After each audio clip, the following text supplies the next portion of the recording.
Have you seen steak prices lately? It's getting ridiculous. But what if I told you there's a simple trick that could save you hundreds of dollars a year while letting you eat restaurant quality steaks at home?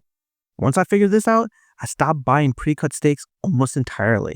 And honestly, I wish I had learned this trick way sooner. Stick with me and I'll show you exactly how to break down a whole strip loin into perfect high quality steaks without wasting money on overpriced grocery store cuts. Let's talk numbers because this is where the savings really add up.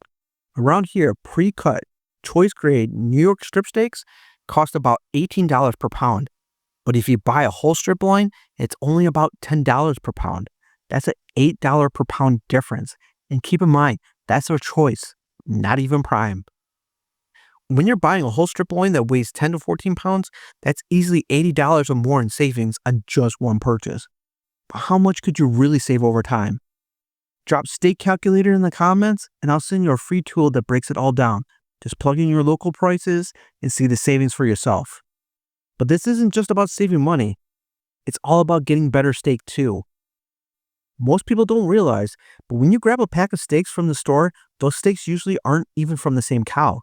One steak might have great marbling, another one might be okay, and the last two? Well, let's just say you probably wouldn't have picked them if you had a choice.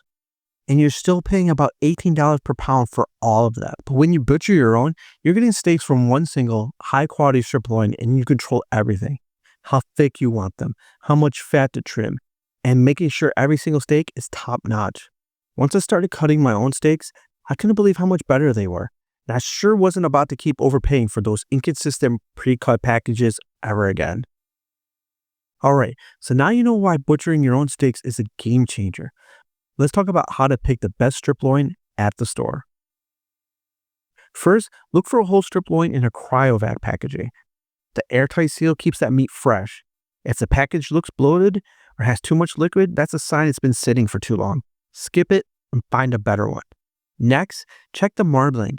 Marbling is those streaks of fat running throughout the meat. And that's what gives your steak flavor and tenderness. More marbling means a juicier, more flavorful steak. If you can, go for certified Angus beef or prime grade. It's going to be a serious upgrade over most grocery store steaks. A 10 to 14 pound strip loin will give you about 12 to 16 steaks. And here's the best part, you're paying nearly half the price of pre-cut steaks. That means you're getting high-end, steakhouse quality cuts for way less than you pay at the store. Once you know what to look for, picking the right strip loin is easy. Cutting your own steaks might seem intimidating at first, but once you do it, you'll never go back to buying pre-cut. Plus, there's something satisfying about slicing up a whole strip loin and see how much you saved. You don't need a fancy setup, but having the right tools make the job way easier. A sharp butcher knife, a dull knife will make your life miserable. A sharp one lets you glide through the meat like butter. A solid cutting board, big enough so your steak isn't hanging off the sides, and something that won't slide around when you're cutting. Most of the time, a whole strip loin is already trimmed pretty well, so you might not need to do too much at all. But if there's some extra fat or silver skin, you've got options. One approach is, cut your steaks first, then trim them before cooking. Different cooking methods need different amounts of fat. Grilling, you might want a little extra fat for flavor. Pan searing, you might trim it down before you even sear it. If you do need to trim, just take off any thick excess fat, but don't go overboard. A little fat equals a juicier steak. And if there's silver skin, you can slide your knife right under it and carefully remove it. But honestly, most of the time, the strip loin is in good shape right out of the package. Now it's time to cut the steaks exactly how you like them. For a standard steak, go with 1-inch thick slices, perfect for grilling or pan searing. Want a thick steakhouse style cut? Go at least 1.5 inches. This gives you that juicy, restaurant quality bite. And just like that, you've turned a whole strip loin into a stack of fresh, high-quality steaks without paying grocery store markups. Not bad for a few minutes of work. Alright, now we've got our steaks cut. Let's make sure that they stay fresh and ready to go whenever we need them. If you got a vacuum sealer, use it. This is the best way to lock in freshness and keep your steaks in prime condition. For months, no freezer burn, no wasted meat. But if you don't have one, no worries. Just wrap each steak tightly in plastic wrap. Then wrap it again in foil before placing it in a freezer bag. This double layer method keeps air out and prevents that dreaded freezer burn. And here's a pro tip. Portion them out before you freeze them. Separate them into meal-sized portions so you only are thawing what you need when you need it. No more defrosting an entire pack just to cook one steak.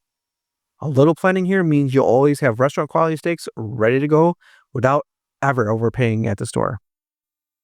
Now let's turn this steak into a masterpiece. And for that, we're using a cast iron. Why? Because it holds heat like a champ and gives you that rich steakhouse style crust. Step 1. Preheat your pan until it's screaming hot. You want the surface blazing so you can get that deep golden brown sear. Step 2. Add a high smoke point oil, avocado oil, or beef tallow works best.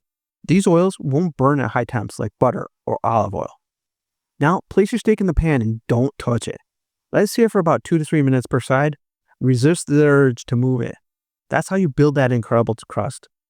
Once you got that perfect crust, drop in some butter, garlic, and thyme, and then start basting the steak. This adds another level of flavor and keeps it juicy. And the last step, let it rest. I know it's tempting, but give it at least 5 minutes. This locks in all those juices so every bite is packed with flavor. Want to cook just right? Here's a quick temperature guide. Rare, 120 to 125 degrees Fahrenheit. Medium rare, 130 to 135 degrees Fahrenheit. Medium, 140 to 145 degrees Fahrenheit. Medium well, 150 to 155. And well done, 160 degrees Fahrenheit and over. And there you have it, a steakhouse quality steak right at home. Juicy, flavorful, and way cheaper than anything you get at a restaurant. So now you've got a freezer full of amazing steaks for half the price. But here's the thing, saving money doesn't mean much if you don't cook them right. Most people ruin their New York strip steak because they don't know the step-by-step process to get that perfect crust and juicy center. But I've got you covered. Click right here and I'll walk you through exactly how to cook the best New York strip steak step by step. And trust me, you don't want to miss this. I'll see you there.